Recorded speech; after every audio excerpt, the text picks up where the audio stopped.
हा माझा प्रश्न आहे. या देशामध्ये लोकशाही, स्वातंत्र्य पूर्णपणे मोडून उद्ध्वस्त करण्याच्या ज्या योजना आहेत नरेंद्र मोदीच्या, त्याच्यामध्ये वन इलेक्शन वन नेशन ही त्यांची संकल्पना आहे. या देशामध्ये संघ राज्य पद्धती आहे, फेडरल स्टेट सिस्टीम आहे. प्रत्येक राज्याची सामाजिक, त्यानंतर तिकडलं एक मौसम, वातावरण प्रत्येक ठिकाणचे वेगळे आहेत. जम्मू काश्मीरला तुम्ही निवडणुका घेऊ शकत नाहीत लोकसभेबरोबर, नॉर्थ ईस्टला घेऊ शकत नाहीत तुम्ही. काही राज्यामध्ये तुम्ही 7-7 टप्प्यात निवडणुका घेताय. फक्त तुमची व्यवस्था आणि तुमची सोय पाहण्यासाठी, तुमच्या स्वार्थासाठी तुम्ही या निवडणुका घेतात. One election one nation. राज्यांचे प्रश्न वेगळे असतात आणि लोकसभा म्हणजे राष्ट्रीय प्रश्न वेगळे असतात आणि त्यानुसार लोकांनी विचारपूर्वक मतदान करायचं असतं. हे गेले आपण 70-75 वर्ष पाहतोय. तुम्ही मुंबई महानगरपालिकेच्या निवडणुका अद्याप घेऊ शकलेल्या नाही आहात. वन नेशन वन इलेक्शन वाल्यानं तुम्ही या महाराष्ट्रामध्ये स्थानिक स्वराज्य संस्थांच्या निवडणुका यासाठी घेतल्या नाहीत कारण तुम्हाला हरण्याची भीती वाटते. त्याच्यामुळे हे बिल तुम्ही आणलं आहे, कॅबिनेटनं मंजूर केलं आहे. पण 2029ला मी फार जबाबदारीनं बोलतो आहे, लोक याच्यावर टीका करतील. 2029ला वन नेशन वन निवडणूक इलेक्शन जो काय त्यांचा फंडा आहे, त्यावेळेला नरेंद्र मोदी प्रधानमंत्री असतील का ही माझ्या मनात कायम शंका आहे. त्यांच्याकडे बहुमत आहे, त्यांच्याकडे 2 टेकू आहेत, त्यांना पक्ष फोडण्याचा आणि बहुमत प्राप्त करण्याचा अनुभव आहे. तरी माझा हा प्रश्न आहे, ज्यांनी देशाच्या संविधानावर आणि देशाच्या संघ राज्य व्यवस्थेवर अशा प्रकारे हल्ला केलेला आहे, इतिहासानं त्यांना माफ केलं नाही आणि पुढे जाऊन जी नवी योजना किंवा रचना ते आणायचा प्रयत्न करत होते ती पुढे नेण्यात ते राजकारणात राहिले नाहीत. एप्रिलमध्ये निवडणुका लागतात असं हे समजलं. कोणत्या? लोकसभेच्या? असं बोला मग. कधी लागू द्या. शिवसेनेनं मुंबईसह 14 महानगरपालिकांच्या निवडणुकांची तयारी सुरू केलेली आहे आणि आम्ही अत्यंत ताकदीने निवडणुका लढवू. 3 वर्ष या निवडणुका रखडवून ठेवल्या. 3-3.5 वर्ष मुंबईसारख्या शहराला लोकनियुक्त सरकार म्हणजे महापालिका दिली नाही, महापौर दिला नाही. का? तर त्यांना हरण्याची भीती होती. विधानसभा निवडणुकीमध्ये वाममार्गानं आम्ही विजय प्राप्त करू शकतो याची खात्री पटल्यावर ते आता महानगरपालिकेची निवडणूक घेण्याच्या तयारीत आहेत. पण तुम्ही घ्या. आमचे कार्यकर्ते, आमचा मतदार हा ठामपणे मुंबईत मराठी माणूस टिकावा, मराठी माणूस राहावा आणि मुंबई ही राजधानी मराठी माणसाची आहे, ती महाराष्ट्रातच राहायला पाहिजे, यासाठी आम्ही प्राणांची बाजी लावून ही निवडणूक लढू. तुम्ही काल शरद पवारांची भेट घेतली असं सांगितलं जातं की राष्ट्रवादी काँग्रेस शरदचंद्र पवार पक्षामध्ये 2 विचारांचे गट निर्माण झाले. एकाचं म्हणणं आहे की अजित पवारांसोबत आपण सत्तेत जावं, तर दुसऱ्या गटाचं म्हणणं आहे की भाजपसोबत आपण सत्तेत जावं. अजित पवारांबरोबर जाणं आणि भाजपबरोबर जाणं एकच आहे, बरोबर ना? मी शरद पवार साहेबांना ओळखतो, जवळजवळ त्यांच्याबरोबर मी रोजच असतो. संसदेमध्ये, राज्यसभेत त्यांच्या आणि माझं जागा बसण्याची ही बाजूलाच, आम्ही एकत्रच बसतो. की बहुतेक कोणीतरी फार ठरवून आम्हाला जागा वाटप केलेलं आहे. मला असं वाटत नाही की माननीय शरद पवार साहेब त्यांनी जो विचार पुरोगामी महाराष्ट्राचा,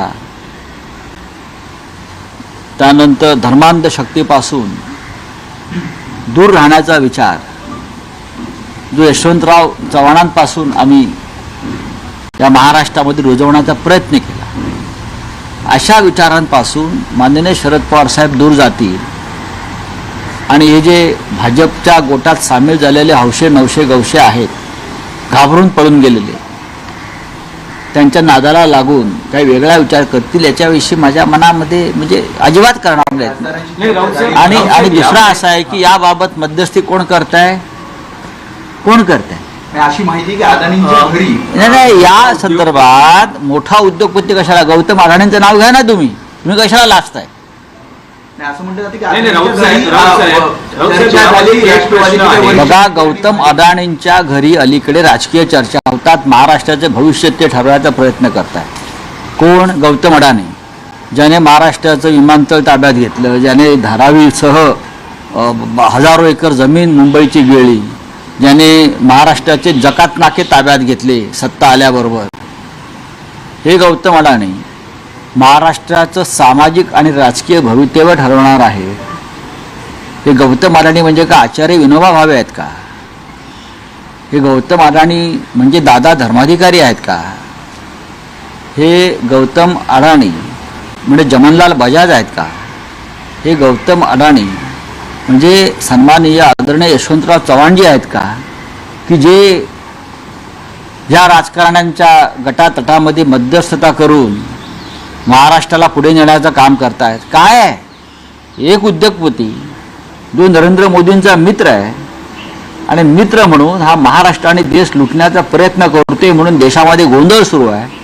तो या महाराष्ट्रामध्ये राजकारण करणार, महाराष्ट्राचे भवितव्य ठरवणार आणि जे मुंड्या खाली घालून त्यांच्या घरी बसतायत त्यांना लाज वाटली पाहिजे मराठी म्हणून स्वतःला म्हणवून घ्यायला. राऊत साहेब, या थेट असा प्रश्न आहे की शरद पवार सुप्रिया सुळे वगळता जे अन्य एनसीपी शरद पवार गटाचे खासदार आहेत ते अजित पवारांच्या पक्षात जाऊ शकतात यासाठी, कारण अजूनही केंद्रात माननीय अजित पवारांच्या गटाला मंत्रीपद नाहीये. प्रफुल्ल पटेल यांच्या मंत्रिपदासाठीची ही सगळी शरद पवार कसरत सुरू असल्याचं म्हटलं अजित जातंय. पवार गटाला मंत्रिपद केंद्रात यासाठी नाही, कारण मंत्रिपदाचा जो केंद्रात फॉर्म्युला ठरलेला, मला वाटतं 6 खासदारांमागे एक, तर माझी अशी माहिती आहे की प्रफुल्ल पटेल किंवा अजित पवार गटाला सांगितले तुम्ही पवार साहेबांचे 5 खासदार फोडून घेऊन या, तेव्हा तुमचा 6चा कोटा पूर्ण होईल आणि मग तुम्हाला मंत्रिपद देऊ. यासाठी पवार साहेबांच्या पक्षाचे पवार साहेबांनी कष्टाने निवडून आणलेले खासदार, वयाच्या 84व्या वर्षी जीवाचं रान करून त्यांनी खासदार निवडून आणले आणि हे लोक त्यांचा पक्ष खासदार फोडतायत. फुटणाऱ्याला लाज वाटली पाहिजे, कोणी असतील, फुटणाऱ्याला शरम वाटली पाहिजे. मी जसं काल म्हणालो दिल्लीमध्ये पवारसाहेबांच्या, मला विचारला प्रश्न, मी जर हे पाप केलं असतं पक्ष सोडून जाण्याचं, गद्दारी करण्याचं शिवसेनेमध्ये, तर माझ्यामध्ये हिंमत नसती बाळासाहेब ठाकरेंच्या नजरेला नजर भिडवण्याची किंवा उद्धवजींच्या नजरेला नजर भिडवण्याची. मी हा निर्लज्जपणा करून आलो नसतो भेटायला कोणालाही, कारण मी पाप केलंय, माझं मन मला खात आहे.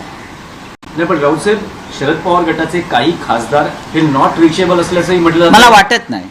काल सगळे खासदार मी पवार साहेबांच्या बंगल्यावर पाहिले, मी स्वतः पाहिले. काही लोकांनी अजूनही लाज शिल्लक ठेवल्याचं मला त्यांच्या बोलण्यातून दिसत आहे. शरद पवारांसारखा एक महान नेता या महाराष्ट्रामध्ये आहे. बाळासाहेब ठाकरेंनंतर आम्ही त्यांच्याकडे पाहतो.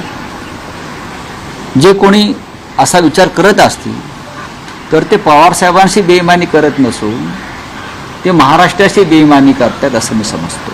मध्यस्थी करण्याचा प्रयत्न चालू आहे, तुम्ही जसं म्हणता मध्यस्थी करण्याचा प्रयत्न सुरू आहे. मध्यस्थी करण्याचा प्रयत्न सुरू असेल आणि पक्ष फोडण्याचा प्रयत्न एकाच वेळेला सुरू असतो. ही दुधारी तलवार आहे, पण हे फार काळ टिकेल असं मला वाटत नाही, राहील असं मला वाटत नाही. प्रत्येक गोष्टीला एक अंत असतो.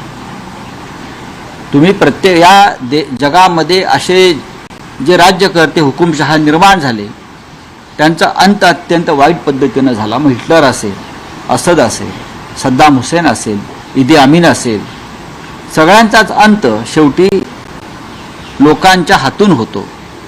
आणि यालाच मी लोकशाही मानतो. नाही, पण राऊसाहेब, जशी शरद पवारांच्या पक्षात अस्वस्थता आहे तसं म्हटलं जातं आहे की महाराष्ट्रात महाविकास आघाडीमध्येही अस्वस्थता आहे. कसली विशेषतः अस्वस्थता? काँग्रेस आणि शिवसेनेमध्ये यासाठी, कारण भाजपच्या नेत्यांकडून दावे आहेत की काही महाविकास आघाडीचे आमदार आमच्या संपर्कात आहेत. बघा, त्यांच्याकडे सत्ता आहे, त्यांच्याकडे प्रचंड काळा पैसा आहे. पैसा नाही, काळा पैसा, ब्लॅक मनी, लुटलेला पैसा आहे. त्यांच्याकडे police, ED, CBI, income tax अशा यंत्रणा आहेत. त्याच्यामुळे ते अशा प्रकारचे दावे करू शकतात. या यंत्रणा जर आमच्याकडे असत्या तर अख्खा भाजप आम्ही 15 मिनिटात खाली केला असता. काय, ह्या यंत्रणा जर आमच्या हातामध्ये असत्या ना, तर इतकंच कशाला, बॅलेट पेपरवर निवडणुका घेऊन दाखवा, निकालाची मतमोजणी सुरू होताच अर्धे भाजपवाले देश सोडून पळून गेलेले असतील, मोठे मोठे नेते. तर या गोष्टी आम्हाला सांगू नका. माझ्यासारखा माणूस आहे ना, कोणाच्या बापाला घाबरत नाही.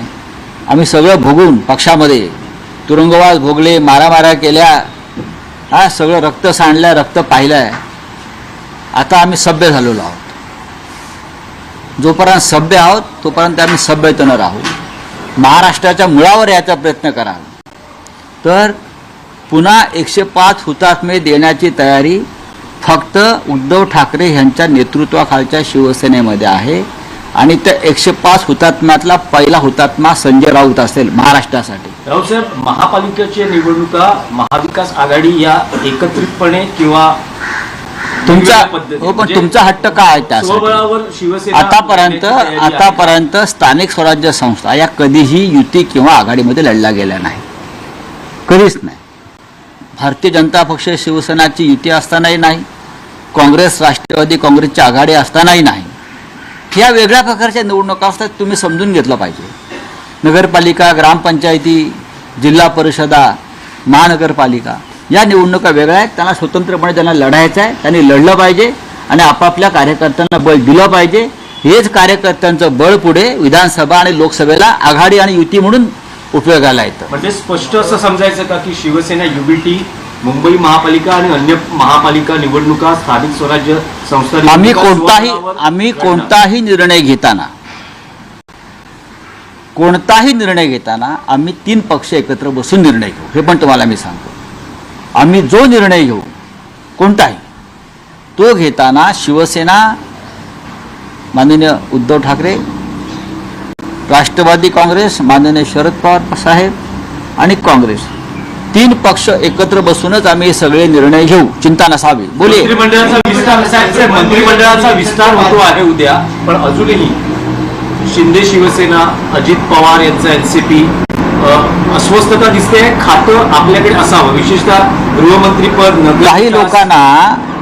काही लोकांना मंत्रिमंडळ विस्ताराच्या दरम्यान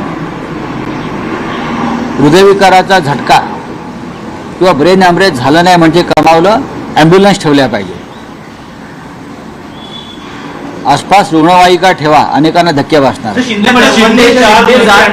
शिंदे नाराज आहेत असं म्हटलं जात आहे.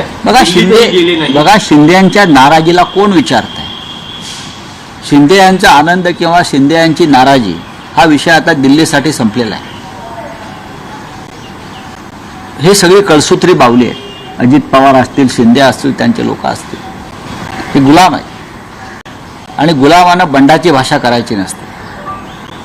हे डॉक्टर आंबेडकरांचं फार मोठं तत्वज्ञान आहे. गुलामानं आपल्या हक्कासाठी लढण्यासाठी बलिदानाची तयारी ठेवली पाहिजे, ती यांच्याकडे नाही. ये डरपोक लोग हैं. आप अभी पूछे क्या है? वन नेशन वन इलेक्शन जो है इसको पारित कर दिया है. लगातार इस पर जो है बात की जा रही थी, इस तरीके के मैसेज आ रहे थे कि जल्दी से पारित किया जाएगा. और देखिए, ये जल्दबाजी है. उस बारे में कोई ठीक से संशोधन या रिसर्च नहीं किया है. मोदी जी हमेशा अपने मन की बात बोलते हैं. जनता के मन में क्या है या जो अपोजिशन के लोग हैं उनके मन में क्या है उस बारे में कभी सोचते नहीं. ये एक संघ राज्य व्यवस्था है हमारे देश में. अलग अलग राज्य, अलग अलग भाषा, अलग अलग प्रथाएं, अलग अलग तरह का हवामान, सब कुछ बदल जाता है. आप एक देश में लोकसभा विधानसभा की जम्मू कश्मीर का चुनाव नहीं कर सकते, आप मुंबई महानगर पालिका का चुनाव एक साथ नहीं कर सकते। ये सिर्फ आपके स्वार्थ के लिए आप ये करने जा रहे हैं। लेकिन मुझे शंका है, क्या 2029 तक मोदी जी प्रधानमंत्री रहेंगे? आपको आश्चर्य होगा मेरे वक्तव्य से, लेकिन मेरा ये सवाल है, जो मोदी जी और शाह जी करने जा रहे हैं ये लोकतंत्र को सबसे बड़ा खतरा है, लोगों की भावनाओं को ठेस है। आपकी सरकारें चाहे महाराष्ट्र में हो चाहे दिल्ली में हो, ये लोकतंत्र से बनी हुई सरकारें नहीं है, ये ईवीएम से बनी हुई सरकारें हैं।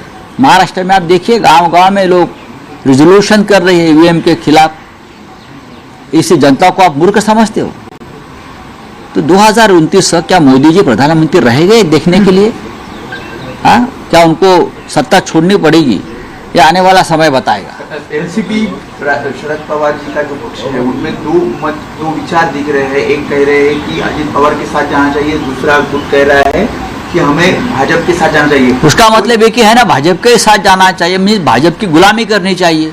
अजित पवार बीजेपी के साथ है। आपने शरद पवार से कल मुलाकात की, ऐसा कुछ कहा कि मैं पवार साहब के साथ रहा, मैं हमेशा पवार साहब के साथ दिल्ली में रहता हूँ, हम एक साथ ही बैठते हैं, एक साथ काम करते हैं। मैं जानता हूँ पवार साहब को, उनकी जो विचारधारा है वो भारतीय जनता पार्टी या आरएसएस से मेल नहीं खाती।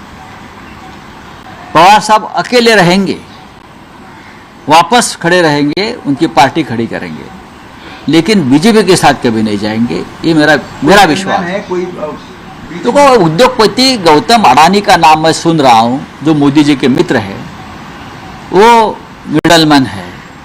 अब गौतम अडानी देश की राजनीति में इस प्रकार का काम करेंगे, वो मुंबई के टोल नाके लेंगे, जकात नाके लेंगे, मुंबई का एयरपोर्ट चलाएंगे, धारावी का विकास करेंगे, सब कुछ वही करेंगे, राजनीति भी वही करेंगे, हाँ, मध्यस्थता भी वही करेंगे। क्या गौतम अडानी जयप्रकाश नारायण है या वीपी सिंह है? जयप्रकाश नारायण कौन है? राम मनोहर लोहिया है?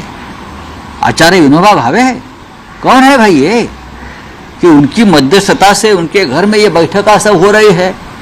आश्चर्य है, और मुझे लज्जा भी आ रही है कि हमारे लोग उनके साथ बैठकर ये सब राजनीतिक बातें कर रहे हैं।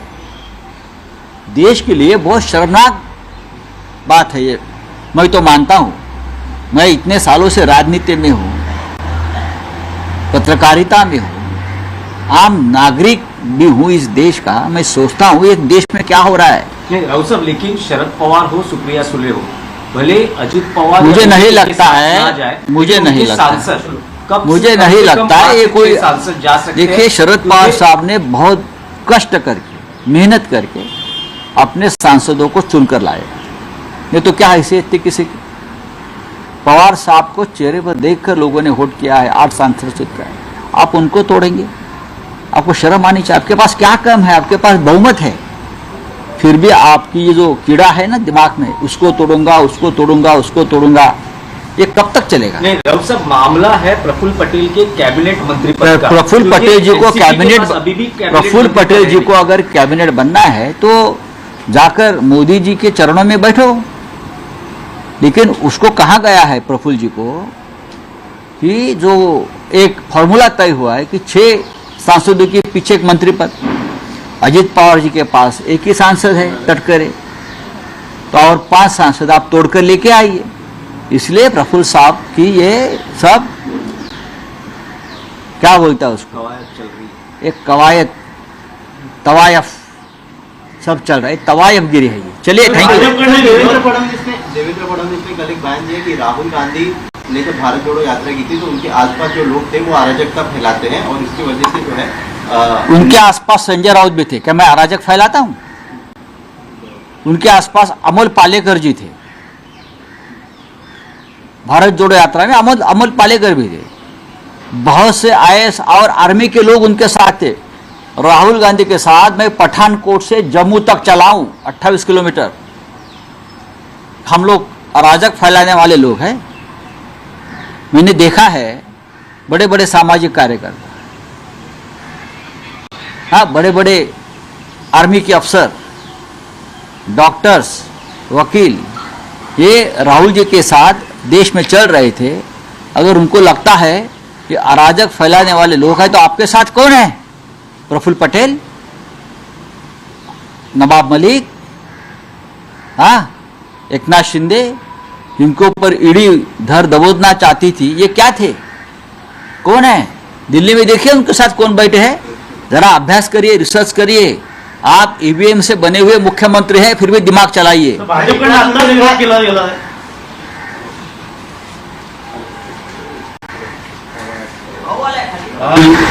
2029 पासून या संकल्पनेला सुरुवात होईल. 2029 पर्यंत नरेंद्र मोदी प्रधानमंत्री राहतील का?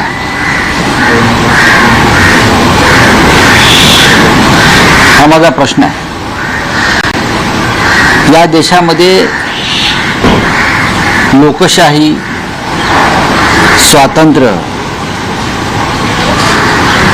पूर्णपणे मोडून उद्ध्वस्त करण्याच्या ज्या योजना आहेत नरेंद्र मोदीच्या, त्याच्यामध्ये वन इलेक्शन वन नेशन ही त्यांची संकल्पना आहे. या देशामध्ये संघ राज्य पद्धती आहे, फेडरल स्टेट सिस्टीम आहे. प्रत्येक राज्याची सामाजिक, त्यानंतर तिकडलं एक मोसम, वातावरण प्रत्येक ठिकाणचे वेगळे आहेत. जम्मू काश्मीरला तुम्ही निवडणुका घेऊ शकत नाहीत लोकसभेबरोबर, नॉर्थ ईस्टला घेऊ शकत नाहीत तुम्ही. काही राज्यामध्ये तुम्ही 7-7 टप्प्यात निवडणुका घेताय. फक्त तुमची व्यवस्था आणि तुमची सोय पाहण्यासाठी, तुमच्या स्वार्थासाठी तुम्ही या निवडणुका घेतात. One election one nation. राज्यांचे प्रश्न वेगळे असतात आणि लोकसभा म्हणजे राष्ट्रीय प्रश्न वेगळे असतात आणि त्यानुसार लोकांनी विचारपूर्वक मतदान करायचं असतं. हे गेले आपण 70-75 वर्ष पाहतोय. तुम्ही मुंबई महानगरपालिकेच्या निवडणुका अद्याप घेऊ शकलेल्या नाही आहात. वन नेशन वन इलेक्शन वाल्यानं तुम्ही या महाराष्ट्रामध्ये स्थानिक स्वराज्य संस्थांच्या निवडणुका यासाठी घेतल्या नाहीत कारण तुम्हाला हरण्याची भीती वाटते. त्याच्यामुळे हे बिल तुम्ही आणलं आहे, कॅबिनेटने मंजूर केलं आहे. पण 2029ला मी फार जबाबदारीनं बोलतोय, लोक याच्यावर टीका करतील. 2029ला वन नेशन वन निवडणूक इलेक्शन जो काय त्यांचा फंडा आहे, त्यावेळेला नरेंद्र मोदी प्रधानमंत्री असतील का ही माझ्या मनात कायम शंका आहे. त्यांच्याकडे बहुमत आहे, त्यांच्याकडे 2 टेकू आहेत, त्यांना पक्ष फोडण्याचा आणि बहुमत प्राप्त करण्याचा अनुभव आहे. हां, तरी माझा हा प्रश्न आहे, ज्यांनी देशाच्या संविधानावर आणि देशाच्या संघ राज्य व्यवस्थेवर अशा प्रकारे हल्ला केलेला आहे, इतिहासानं त्यांना माफ केलं नाही आणि पुढे जाऊन जी नवी योजना किंवा रचना ते आणायचा प्रयत्न करत होते ती पुढे नेण्यात ते राजकारणात राहिले नाहीत. एप्रिलमध्ये निवडणुका लागतात असं ही समजलं. कोणत्या? लोकसभेच्या? मनपा असं बोला मग. कधी लागू द्या. शिवसेनेनं मुंबईसह 14 महानगरपालिकांच्या निवडणुकांची तयारी सुरू केलेली आहे आणि आम्ही अत्यंत ताकदीने निवडणुका लढवू.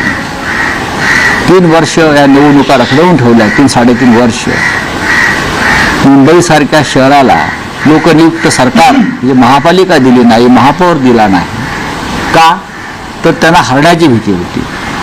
विधानसभा निवडणुकीमध्ये वाममार्गानं आम्ही विजय प्राप्त करू शकतो याची खात्री पटल्यावर ते आता महानगरपालिकेची निवडणूक घेण्याच्या तयारीत आहेत. पण तुम्ही घ्या. आमचे कार्यकर्ते, आमचा मतदार हा ठामपणे मुंबईत मराठी माणूस टिकावा, मराठी माणूस राहावा आणि मुंबई ही राजधानी मराठी माणसाची आहे, ती महाराष्ट्रातच राहायला पाहिजे, यासाठी आम्ही प्राणांची बाजी लावून ही निवडणूक लढू. तुम्ही काल शरद पवारांची भेट घेतली असं सांगितलं जातं की राष्ट्रवादी काँग्रेस शरदचंद्र पवार पक्षामध्ये दोन विचारांचे गट निर्माण झाले. एकाचं म्हणणं आहे की अजित पवारांसोबत आपण सत्तेत जावं, तर दुसऱ्या गटाचं म्हणणं आहे की भाजपसोबत आपण सत्तेत जावं. अजित पवारांबरोबर जाणं आणि भाजप बरोबर जाणं एकच आहे, बरोबर ना? मी शरद पवार साहेबांना ओळखतो, जवळजवळ त्यांच्याबरोबर मी रोजच असतो. संसदेमध्ये, राज्यसभेत त्यांच्या आणि माझं जागा बसण्याची ही बाजूलाच, आम्ही एकत्रच बसतो. की बहुतेक कुणीतरी फार ठरवून आम्हाला जागा वाटप केलेलं आहे. मला असं वाटत नाही की माननीय शरद पवार साहेब त्यांनी जो विचार पुरोगामी महाराष्ट्राचा, त्यानंतर धर्मांध शक्तीपासून दूर राहण्याचा विचार, जो यशवंतराव चव्हाणांपासून आम्ही या महाराष्ट्रामध्ये रुजवण्याचा प्रयत्न केला, अशा विचारांपासून माननीय शरद पवार साहेब दूर जातील आणि हे जे भाजपच्या गोटात सामील झालेले हौशे नवशे गवशे आहेत, घाबरून पळून गेलेले, त्यांच्या नादाला लागून काही वेगळा विचार करतील याच्याविषयी माझ्या मनामध्ये म्हणजे अजिबात करणार नाही. आणि दुसरा असा आहे की याबाबत मध्यस्थी कोण करताय, कोण करताय अशी माहिती की अदानींच्या घरी नाही, या संदर्भात मोठा उद्योगपती कशाला, गौतम अडाणींचं नाव घ्या ना तुम्ही कशाला लाजताय? असं म्हटलं जातं की बघा, गौतम अडाणींच्या घरी अलीकडे राजकीय चर्चा होतात, महाराष्ट्राचे भविष्य ते ठरवायचा प्रयत्न करतायत. कोण? गौतम अडाणी, ज्याने महाराष्ट्राचं विमानतळ ताब्यात घेतलं, ज्याने धारावीसह हजारो एकर जमीन मुंबईची गिळली, ज्याने महाराष्ट्राचे जकात नाके ताब्यात घेतले सत्ता आल्याबरोबर, हे गौतम अडाणी महाराष्ट्राचं सामाजिक आणि राजकीय भवितव्य ठरवणार आहे. हे गौतम अडाणी म्हणजे का आचार्य विनोबा भावे आहेत का? हे गौतम अडाणी म्हणजे दादा धर्माधिकारी आहेत का? हे गौतम अडाणी म्हणजे जमनलाल बजाज आहेत का? हे गौतम अडाणी म्हणजे सन्माननीय आदरणीय यशवंतराव चव्हाणजी आहेत का, की जे या राजकारण्यांच्या गटातटामध्ये मध्यस्थता करून महाराष्ट्राला पुढे नेण्याचं काम करतायत? काय आहे? एक उद्योगपती जो नरेंद्र मोदींचा मित्र आहे आणि मित्र म्हणून हा महाराष्ट्र आणि देश लुटण्याचा प्रयत्न करतोय म्हणून देशामध्ये गोंधळ सुरू आहे. तो या महाराष्ट्रामध्ये राजकारण करणार, महाराष्ट्राचे भवितव्य ठरवणार आणि जे मुंड्या खाली घालून त्यांच्या घरी बसतायत त्यांना लाज वाटली पाहिजे मराठी म्हणून स्वतःला म्हणून घ्यायला. राऊत साहेब, या थेट असा प्रश्न आहे की शरद पवार सुप्रिया सुळे वगळता जे अन्य एनसीपी शरद पवार गटाचे खासदार आहेत ते अजित पवारांच्या पक्षात जाऊ शकतात यासाठी, कारण अजूनही केंद्रात माननीय पवारांच्या गटाला मंत्रीपद नाहीये. प्रफुल्ल पटेल यांच्या मंत्रिपदासाठीची ही सगळी शरद पवार कसरत सुरू असल्याचं अजित पवार गटाला मंत्रीपद केंद्रात यासाठी नाही, कारण मंत्रिपदाचा जो केंद्रात फॉर्म्युला ठरलेला, मला वाटतं 6 खासदारांमागे एक, तर माझी अशी माहिती आहे की प्रफुल्ल पटेल किंवा अजित पवार गटाला सांगितले तुम्ही पवार साहेबांचे 5 खासदार फोडून घेऊन या, तेव्हा तुमचा 6चा कोटा पूर्ण होईल आणि मग तुम्हाला मंत्रिपद देऊ. यासाठी पवार साहेबांच्या पक्षाचे पवार साहेबांनी कष्टाने निवडून आणलेले खासदार, वयाच्या 84व्या वर्षी जीवाचं रान करून त्यांनी खासदार निवडून आणले आणि हे लोक त्यांचा पक्ष खासदार फोडतायत. फुटणाऱ्याला लाज वाटली पाहिजे, कोणी असतील, फुटणाऱ्याला शरम वाटली पाहिजे. मी जसं काल म्हणालो दिल्लीमध्ये पवार साहेबांच्या, मला विचारला प्रश्न, मी जर हे पाप केलं असतं पक्ष सोडून जाण्याचं, गद्दारी करण्याचं शिवसेनेमध्ये, तर माझ्यामध्ये हिंमत नसती बाळासाहेब ठाकरेंच्या नजरेला नजर भिडवण्याची किंवा उद्धवजींच्या नजरेला नजर भिडवण्याची. मी हा निर्लज्जपणा करून आलो नसतो भेटायला कोणालाही, कारण मी पाप केलंय, माझं मन मला खात आहे. नाही, पण राऊतसाहेब, शरद पवार गटाचे काही खासदार हे नॉट रिचेबल असल्याचंही म्हटलं मला वाटत नाही. काल सगळे खासदार मी पवार साहेबांच्या बंगल्यावर पाहिले, मी स्वतः पाहिले. काही लोकांनी अजूनही लाज शिल्लक ठेवल्याचं मला त्यांच्या बोलण्यातून दिसत आहे. शरद पवारांसारखा एक महान नेता या महाराष्ट्रामध्ये आहे. बाळासाहेब ठाकरेंनंतर आम्ही त्यांच्याकडे पाहतो. जे कोणी असा विचार करत असतील तर ते पवारसाहेबांशी बेईमानी करत नसून ते महाराष्ट्राशी बेईमानी करतात असं मी समजतो. मध्यस्थी करण्याचा प्रयत्न चालू आहे, तुम्ही जसं म्हणता मध्यस्थी करण्याचा प्रयत्न सुरू आहे. मध्यस्थी करण्याचा प्रयत्न सुरू असेल आणि पक्ष फोडण्याचा प्रयत्न एकाच वेळेला सुरू असतो. ही दुधारी तलवार आहे, पण हे फार काळ टिकेल असं मला वाटत नाही, राहील असं मला वाटत नाही. प्रत्येक गोष्टीला एक अंत असतो. तुम्ही प्रत्येक या जगामध्ये असे जे राज्यकर्ते हुकुमशहा निर्माण झाले त्यांचा अंत अत्यंत वाईट पद्धतीनं झाला. मग हिटलर असेल, असद असेल, सद्दाम हुसेन असेल, इदी अमीन असेल, सगळ्यांचाच अंत शेवटी लोकांच्या हातून होतो आणि यालाच मी लोकशाही मानतो. पण रावसाहेब, जशी शरद पवारांच्या पक्षात अस्वस्थता आहे तसं म्हटलं जातं आहे की महाराष्ट्रात महाविकास आघाडीमध्येही अस्वस्थता आहे. कसली विशेषतः अस्वस्थता? काँग्रेस आणि शिवसेनेमध्ये यासाठी, कारण भाजपच्या नेत्यांकडून दावे आहेत की काही महाविकास आघाडीचे आमदार आमच्या संपर्कात आहेत. बघा, त्यांच्याकडे सत्ता आहे, त्यांच्याकडे प्रचंड काळा पैसा आहे. पैसा नाही, काळा पैसा, ब्लॅक मनी, लुटलेला पैसा आहे. त्यांच्याकडे police, ED, CBI, income tax अशा यंत्रणा आहेत. त्याच्यामुळे ते अशा प्रकारचे दावे करू शकतात. या यंत्रणा जर आमच्याकडे असत्या तर अख्खा भाजप आम्ही 15 मिनिटात खाली केला असता.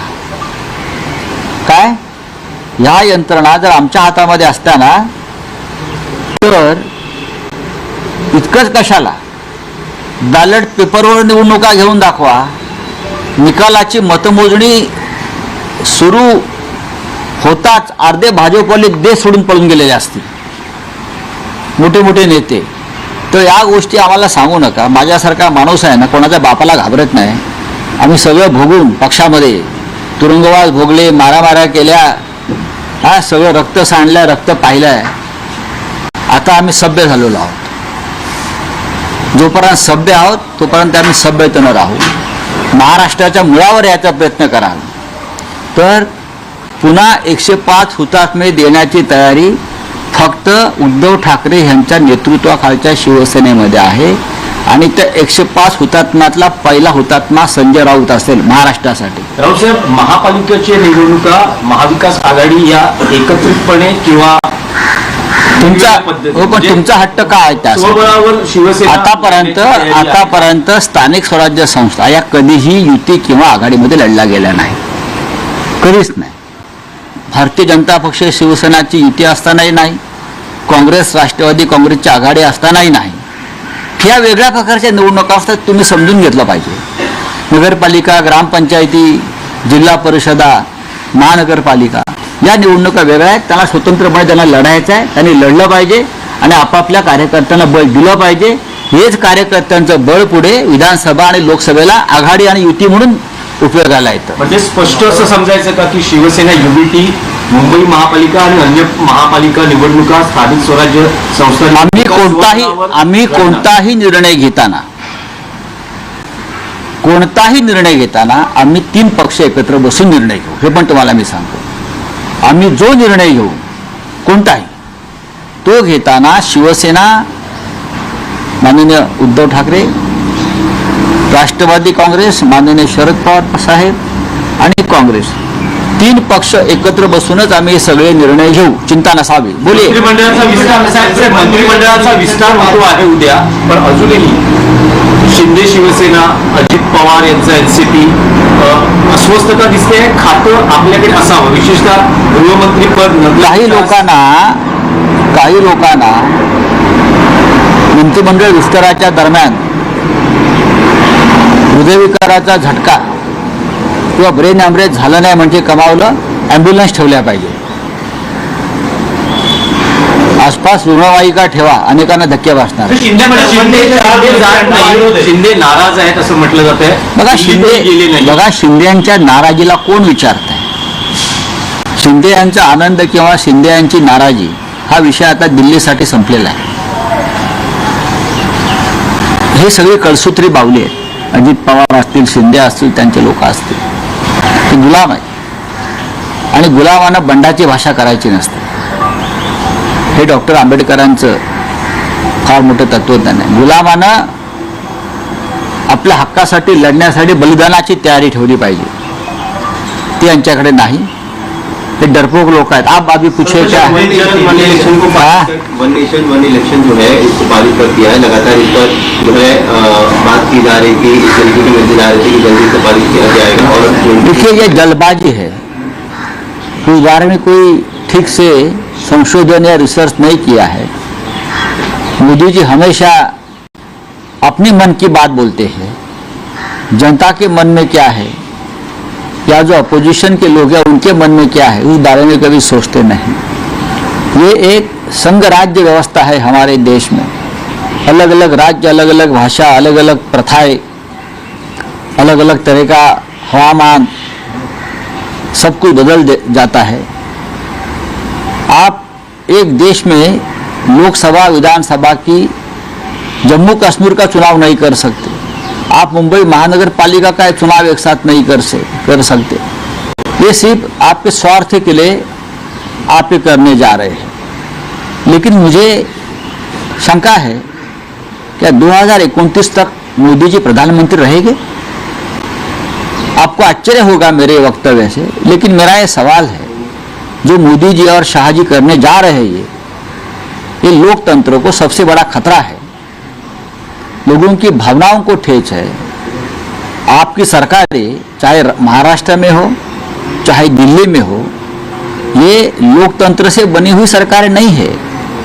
ये ईवीएम से बनी हुई सरकारें हैं. महाराष्ट्र में आप देखिए गांव-गांव में लोग रिजोल्यूशन कर रहे हैं ईवीएम के खिलाफ. इसी जनता को आप मूर्ख समझते हो? तो 2029 तक क्या मोदी जी प्रधानमंत्री रहेंगे देखने के लिए? हाँ, क्या उनको सत्ता छोड़नी पड़ेगी? ये आने वाला समय बताएगा.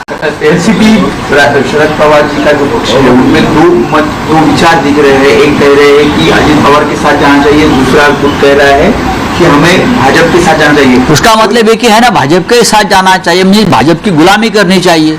अजित पवार बीजेपी के साथ है. आपने शरद पवार से कल मुलाकात की? ऐसा मैं पवार साहब के साथ रहा. मैं हमेशा पवार साहब के साथ दिल्ली में रहता हूँ. हम एक साथ ही बैठते हैं, एक साथ काम करते हैं. मैं जानता हूँ पवार साहब को.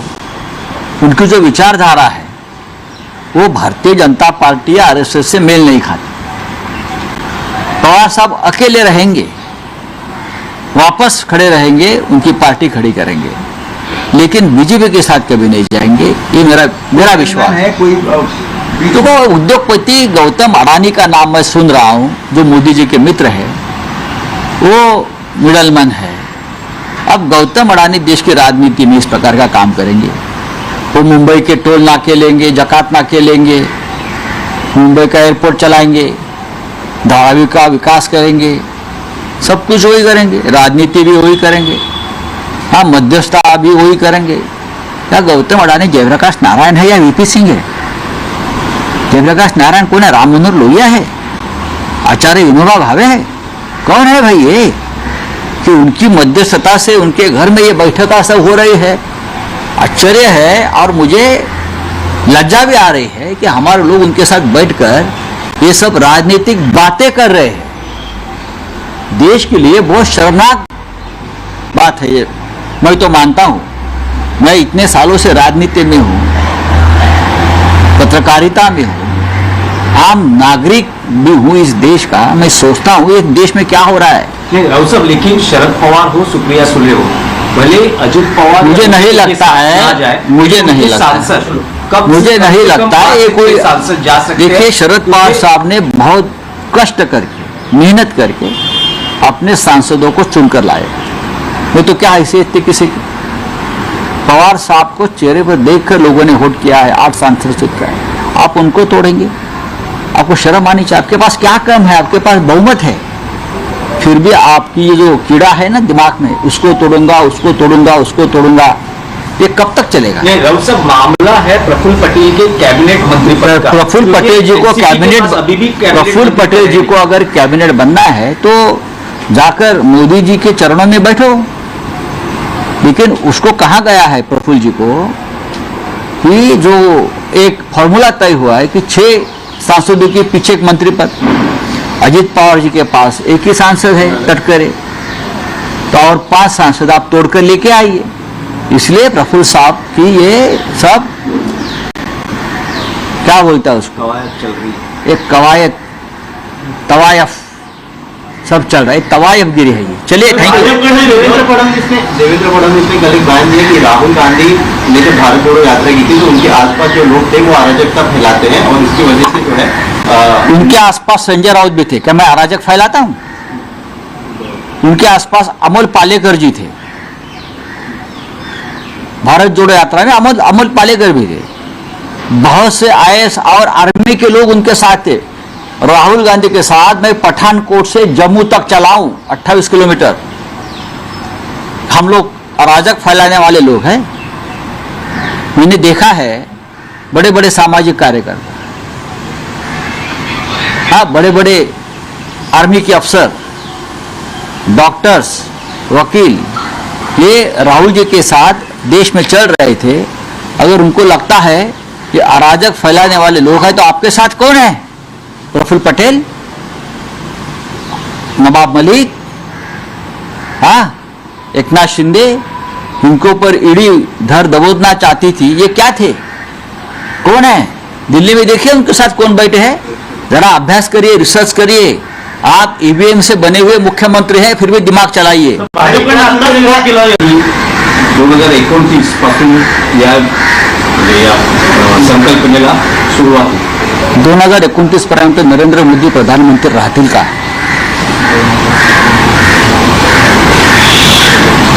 हा माझा प्रश्न आहे.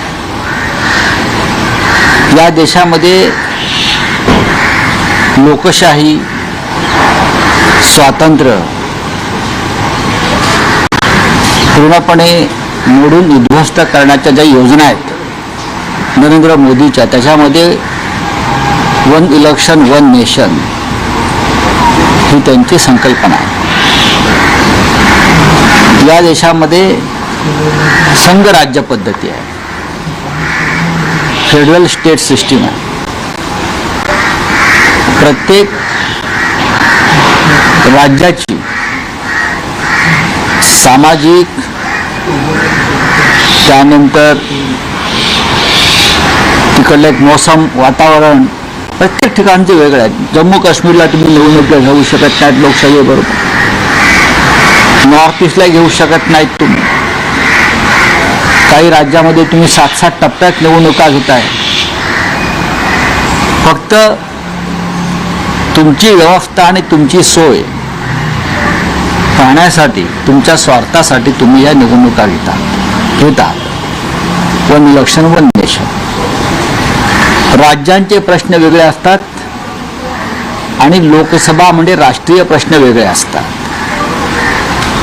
आणि त्यानुसार लोकांनी विचारपूर्वक मतदान करायचं असतं. हे गेले आपण 70-75 वर्ष पाहतोय. तुम्ही मुंबई महानगरपालिकेच्या निवडणुका अद्याप घेऊ शकलेल्या नाही आहात.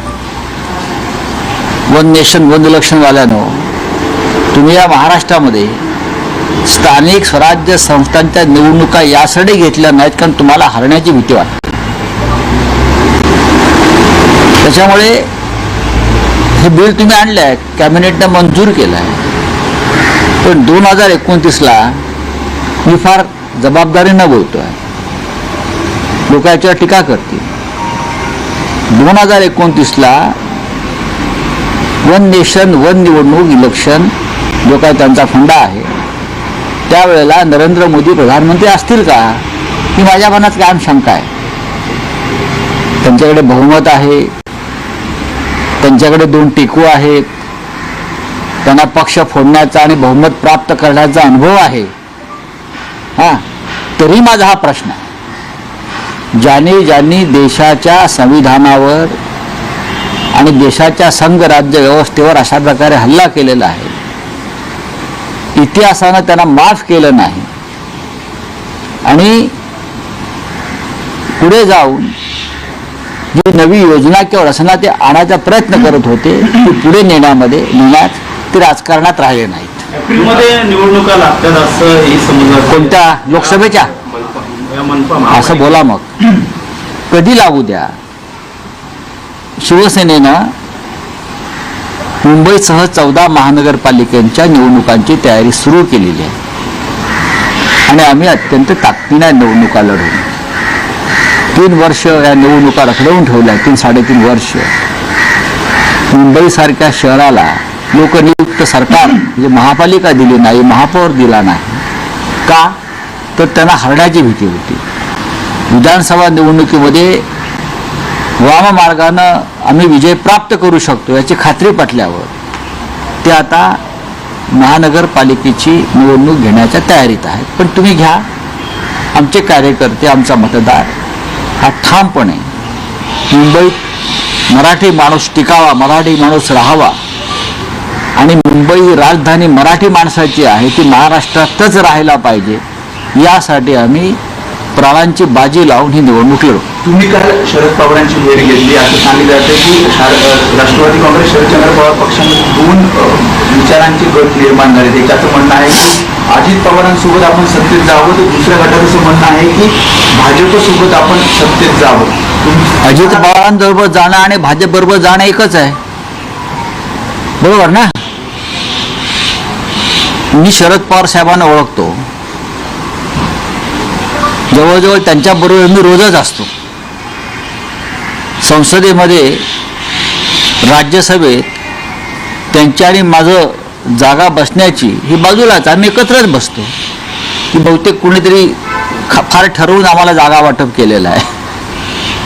मला असं वाटत नाही की माननीय शरद पवार साहेब त्यांनी जो विचार पुरोगामी महाराष्ट्राचा,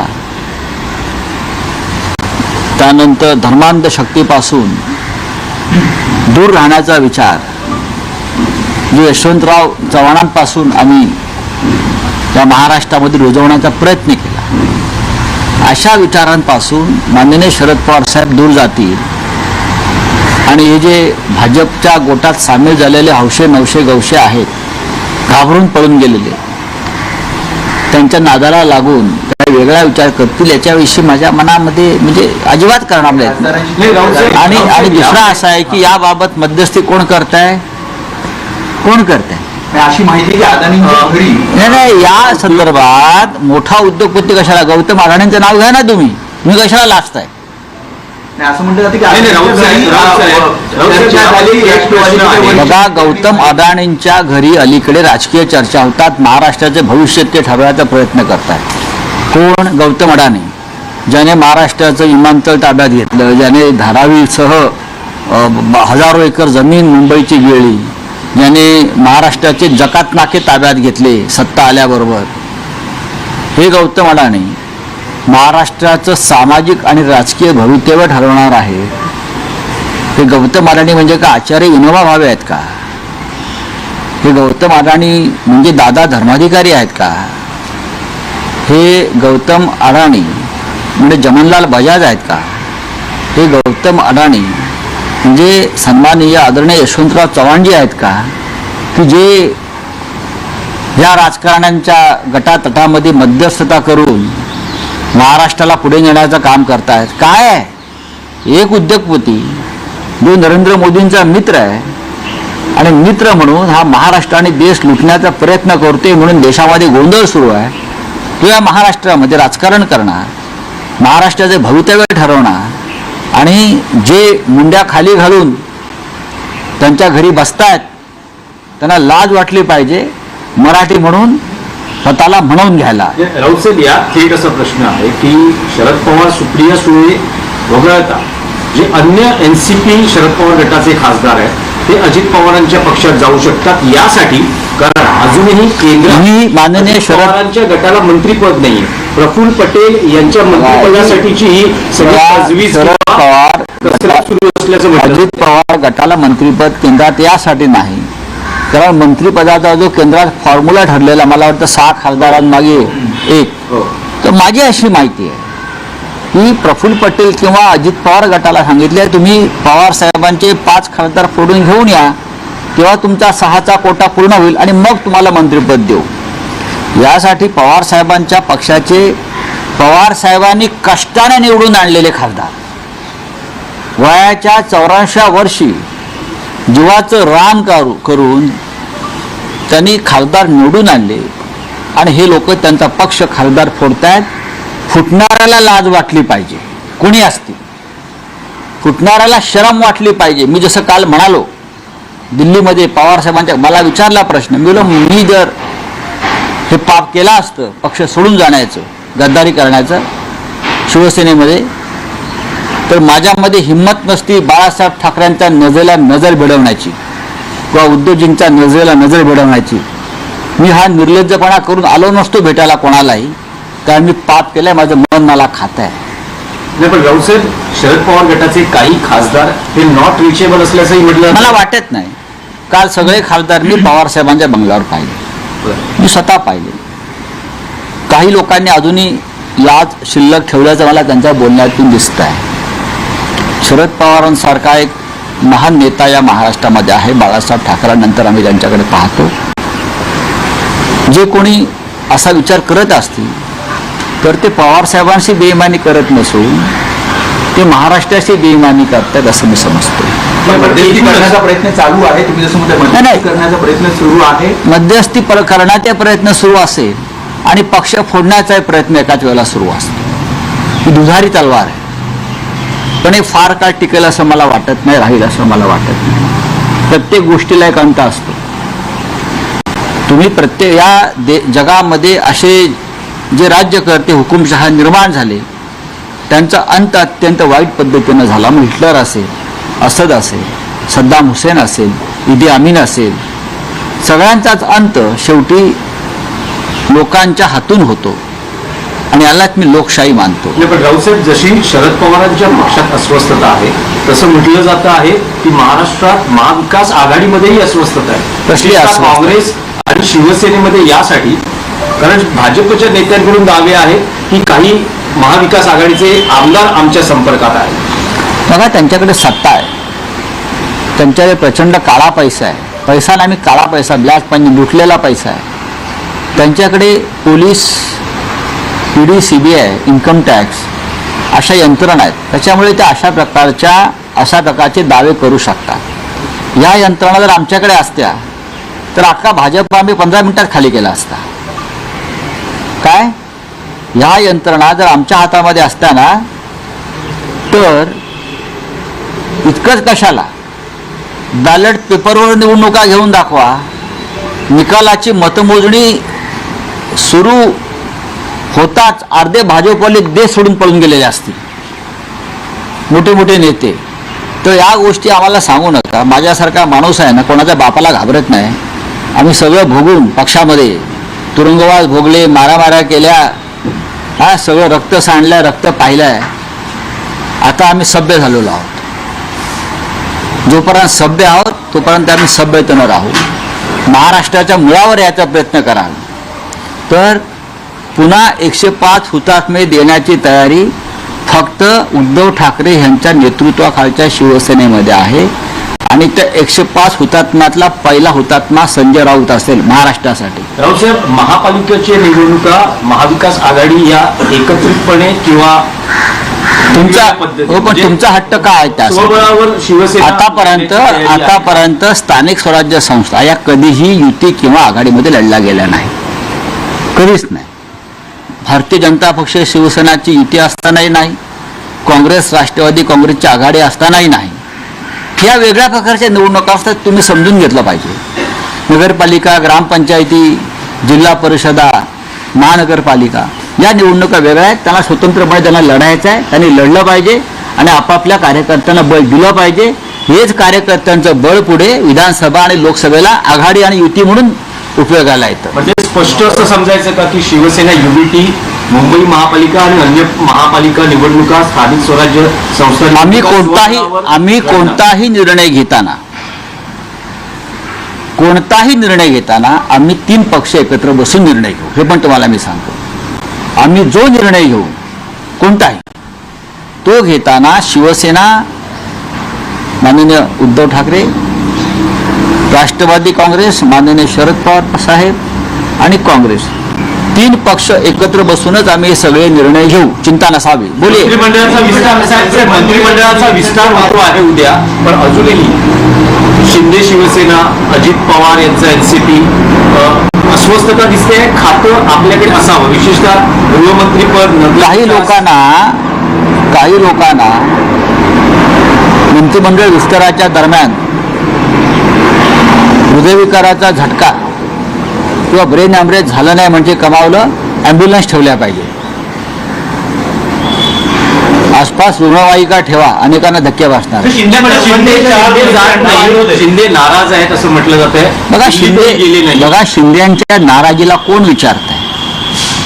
शिंदे यांचा आनंद किंवा शिंदे यांची नाराजी हा विषय आता दिल्लीसाठी संपलेला आहे. हे सगळे कळसूत्री बावले आहेत. अजित पवार असतील, शिंदे असतील, त्यांचे लोक असतील, ते गुलाम आहेत आणि गुलामांना बंडाची भाषा करायची नसते. हे डॉक्टर आंबेडकरांचं फार मोठं तत्वज्ञान आहे. गुलामानं आपल्या हक्कासाठी लढण्यासाठी बलिदानाची तयारी ठेवली पाहिजे, ती यांच्याकडे नाही. हे डरपोक लोक आहेत. आप अभी पूछे क्या? वन नेशन वन इलेक्शन जो है इसको पारित कर दिया है. लगातार इस पर जो है बात की जा रही थी, इस तरीके की मैसेज आ रहे थे कि जल्दी से पारित किया जाएगा. और देखिए ये जल्दबाजी है, इस बारे में कोई ठीक से संशोधन या रिसर्च नहीं किया है. मोदी जी हमेशा अपने मन की बात बोलते हैं, जनता के मन में क्या है या जो अपोजिशन के लोग हैं उनके मन में क्या है उस बारे में कभी सोचते नहीं. ये एक संघ राज्य व्यवस्था है हमारे देश में. अलग अलग राज्य, अलग अलग भाषा, अलग अलग प्रथाएं, अलग अलग तरह का हवामान, सब कुछ बदल जाता है.